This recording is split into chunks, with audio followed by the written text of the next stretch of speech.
Bharatiya Samaj party हमेशा से अलग काम करती है और अलग काम इसलिए करती है क्योंकि हर निर्णय हम सुहेलदेव भारतीय समाज पार्टी कार्यकर्ताओं से पूछ करके ही लेते हैं।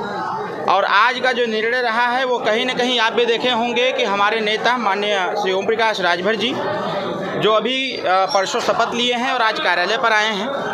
और आज कुछ इस प्रकार का प्लान नहीं था, लेकिन चर्चा के क्रम में जब बात आई तो हमारे कार्यकर्ताओं ने क्रमवार जब पूछा गया एमएलसी को लेकर के, निगम में आयोग अध्यक्ष को लेकर के, सदस्यों को लेकर के, और उसके बाद आगामी 2027 विधानसभा और फिर 2025 में जो जिला पंचायत के चुनाव हैं इसको लेकर जब बात आई तो बात में ही बात आई 2024 चुनाव लोकसभा की।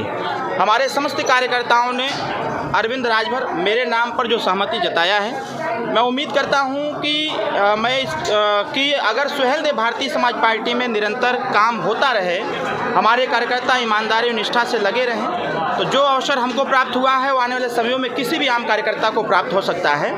और मेरी प्राथमिकता ये रहेगी कि हमारी पार्टी सुहेलदेव भारतीय समाज पार्टी के माननीय राष्ट्रीय अध्यक्ष श्री ओम प्रकाश राजभर जी की जो विचारधारा है, सुहेलदेव भारतीय समाज पार्टी के लाखों कार्यकर्ताओं की जो सोच है, उस सोच को अगर हमारे नेता ने विधानसभा में पहुंचाने का काम किया है और आज हमको प्रत्याशी बना करके सुहेलदेव भारतीय समाज पार्टी एनडीए से प्रत्याशी बना करके अगर हमारे कार्यकर्ताओं की सोच है कि ये आवाज़ दिल्ली में भी जानी चाहिए, तो हम पूरा प्रयास करेंगे कि आवाज़ दिल्ली में जाए और ये पीताम्बर पीला गमछा महाराजा सुहेलदेव राजभर जी का वो दिल्ली में लहराना चाहिए और दिखना चाहिए।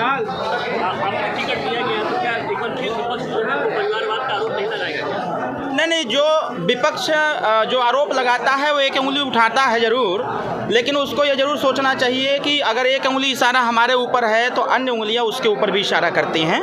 यहाँ कोई परिवारवाद का अटैक नहीं है।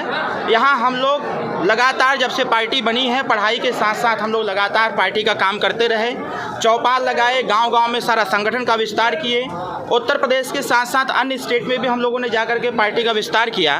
तो कहीं न कहीं हमारे समस्त कार्यकर्ता अगर इसका चयन करते हो तो इसको परिवारवाद की परिभाषा नहीं कहते हैं, ये सामूहिकवाद की परिभाषा इसको कह सकते हैं कि सामूहिक तौर पर हमारे कार्यकर्ताओं ने हमारे नाम का अनाउंसमेंट किया है। क्या मुद्दा होगा सर घोषी के लिए अभी विगत विधानसभा का उपचुनाव बीता है, बहुत हम लोग हर चीज़ को मन में दबा के रखे हुए हैं क्योंकि बिना निर्वाचित हुए हम कोई काम कर भी नहीं सकते।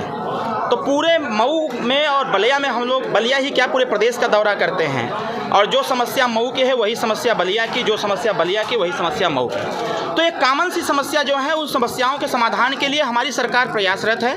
उसमें थोड़ी सी और जोर लगाने की आवश्यकता है। जब हम जैसे लोग ग्रामीण स्तर पर उतर करके, गांव स्तर पर उतर करके जब हम जैसे लोग उसको सदन में बताने का काम करेंगे तो हमारे देश के माननीय प्रधानमंत्री जी उसको भी सही करने का काम करेंगे। एक चीज़ सबसे बड़ा है कि घोषित लोकसभा सीट में माइनॉरिटीज़ की जो संख्या है वो काफ़ी ज़्यादा है और आपकी पार्टी से ही अब्बास अंसारी विधायक भी इस समय जेल में है। क्या आपको उनका समर्थन मिलेगा? पूरा मिलेगा। अभी हम लोग आ रहे थे तो मऊ के शहर में ही जहां माइनॉरिटीज़ इलाका है वहां पर भव्य स्वागत लोगों ने किया, क्योंकि हमारे नेता भी अल्पसंख्यकों की बात करते हैं, शुद्ध तौर पर करते हैं। जो लोग अल्पसंख्यक समाज का वोट लेते हैं लेकर के अपनी सरकार 4 बार बनाए, हम लोग तो उसी की समीक्षा देते हैं कि 4 बार की सरकार बनी। जब देश आज़ाद हुआ था तो 34% नौकरियों में आरक्षण हमारे अल्पसंख्यक समुदाय को मिल रहा था, लेकिन जिन लोगों ने, अल्पसंख्यक समुदाय के लोगों ने जिस पार्टी, समाजवादी पार्टी की 4 बार सरकार बनाया, स्थिति ऐसी हो गई कि 1% भी नौकरियों में भागीदारी नहीं रह पाई।